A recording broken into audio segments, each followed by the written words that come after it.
Why,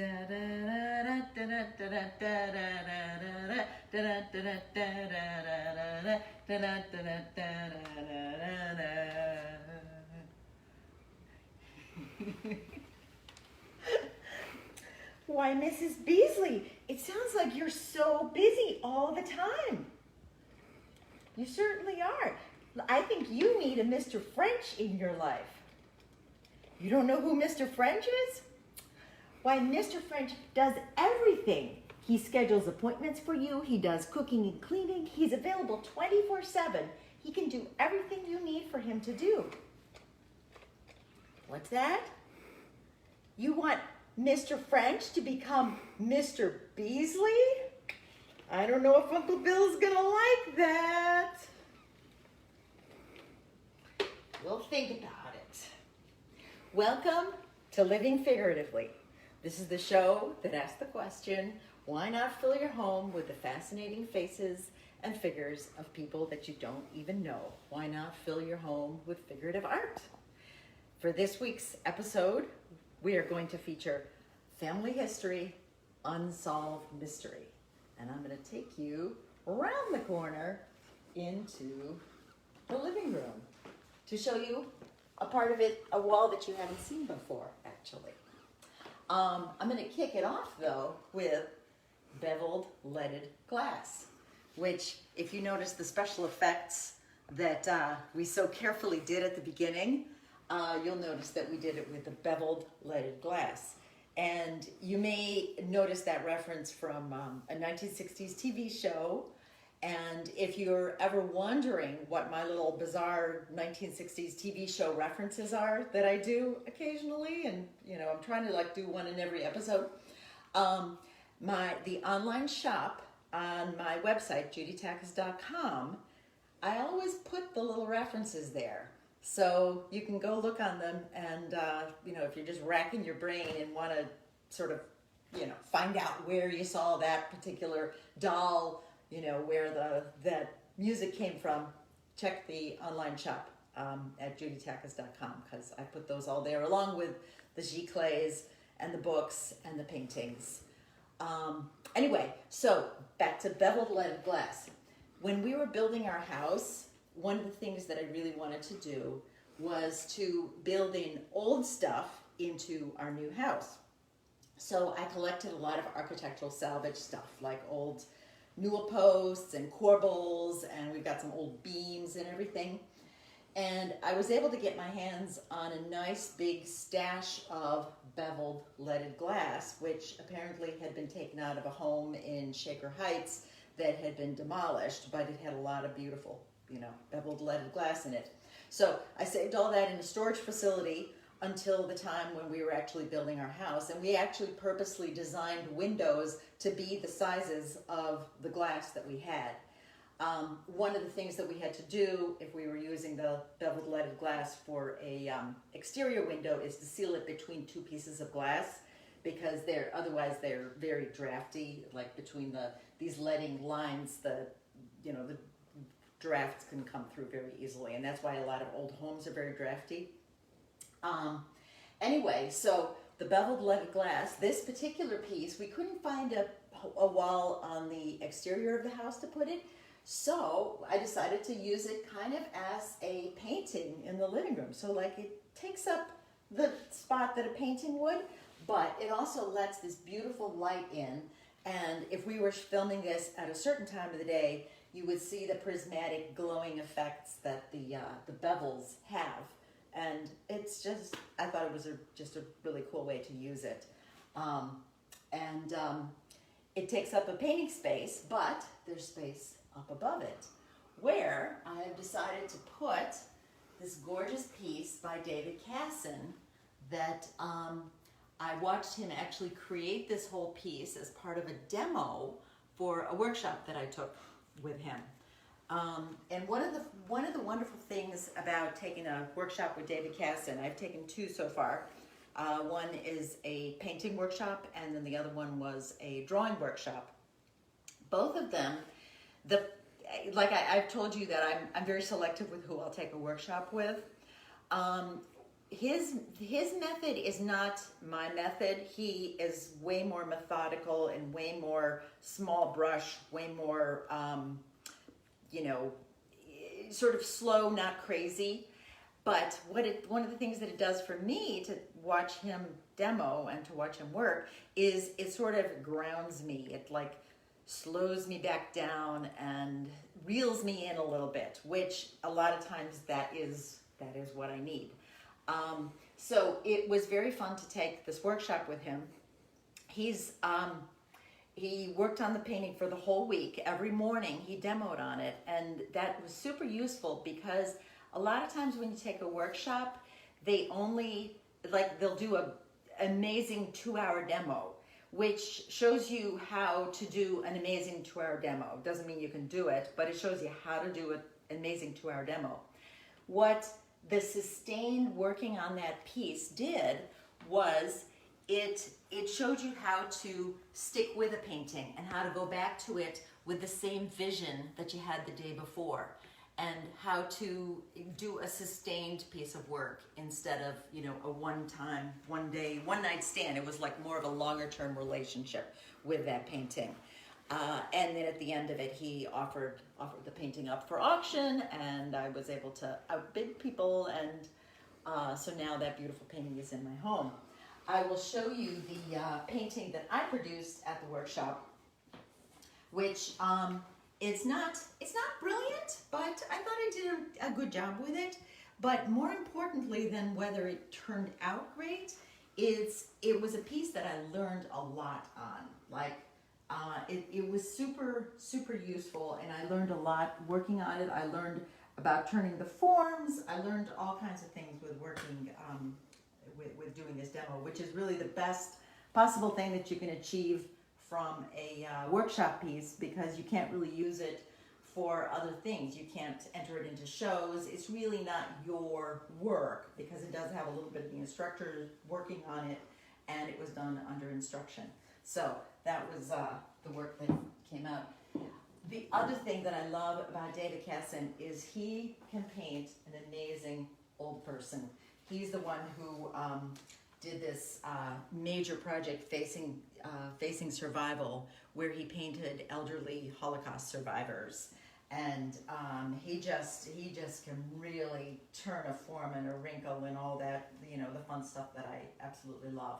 So that was another wonderful thing about taking that workshop with David Kassan. We're going to move down now. Speaking of wonderful things, this is a piece by the artist Mark Giangaspero, and it is absolutely stunning. It is a pastel drawing. I believe it's pastel, behind glass. And one of the things that I love about his work, this is absolutely gigantic.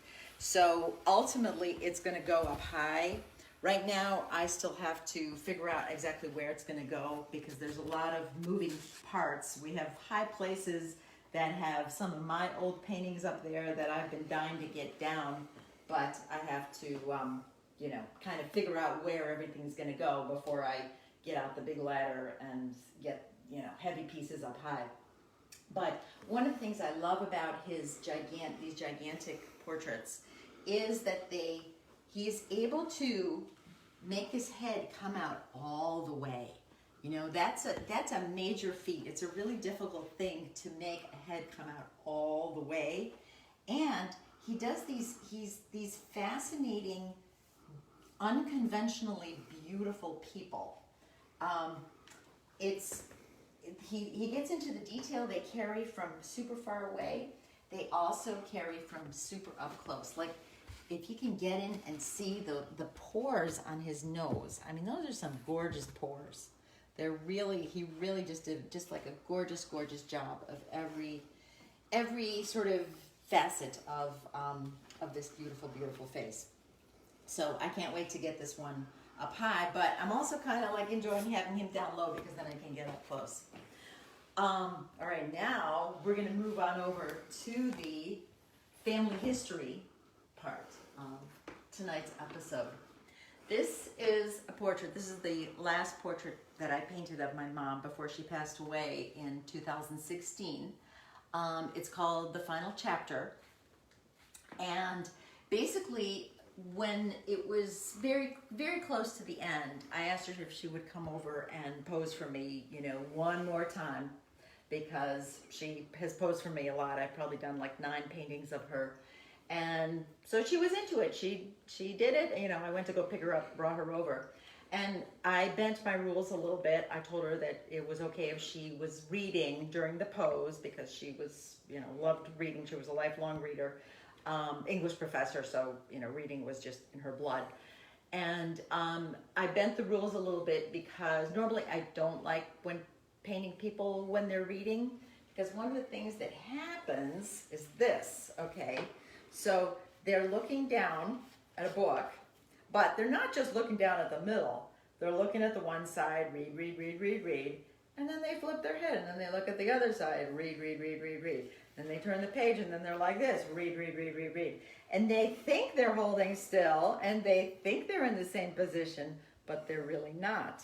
So, but I did bend the rules for my mom, because, you know, she's my mom. And also I was taking photographs, and I knew that the portrait that I was painting right then and there was not going to be the ultimate portrait. It came out, it didn't come out great. If you want to see what it actually looked like, you'll have to check on my blog, Chicks with Balls, Judy Takis at blogspot.com. I did put it on my blog, you know, what that original painting was. But I knew in my mind that there was a really good painting in the future. I did not end up actually painting it for another 3 years. But while she was posing, I took photos, and one of the things that I started thinking was that the pages of her book kind of looked like angel wings. It was kind of an amazing little epiphany type situation where she was holding these angel wings, and I thought it was kind of symbolic for the stage she was right at that point in her life. She always had, in fact, 10 years before she even remotely thought about, you know, having cancer and dying, she actually wrote her own eulogy. She wrote her own eulogy talking about how in the afterlife, one of the things that her version of the afterlife was that she was going to find out all the unsolved mysteries of the world.